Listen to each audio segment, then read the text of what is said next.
पुढच्या आणखी एक महत्त्वाच्या बातमीकडे। उद्या विधान परिषद निवडणूक आहे आणि नाशिकच्या मतदान केंद्रांवरील तयारी आता अंतिम टप्प्यात आली।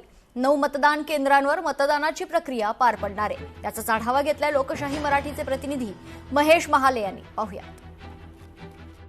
अवघ्या काही तासांवर विधान परिषदेची निवडणूक येऊन ठेपलेली आहे आणि त्यासाठी मतदान केंद्रांवर तयारी जी आहे ती अंतिम टप्प्यात आलेली। या ठिकाणी मतपेट्या ज्या आहे त्या आणण्यात आलेल्या आहे। नाशिकमध्ये एकूण 623 मतदार जे आहे ते आपला मतदानाचा हक्क उद्या बजावणार आहे।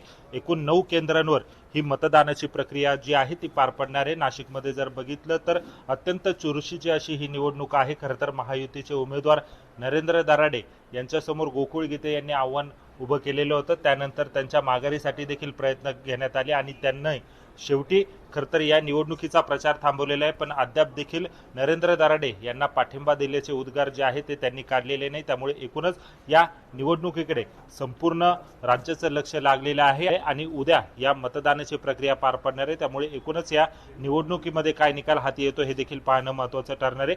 उद्या ही मतदानाची प्रक्रिया पार पडत असताना आता या मतदान केंद्रांवरची जी तयारी ती अंतिम टप्प्यात आल्याचं आपल्याला या ठिकाणी बघायला मिळतं आहे।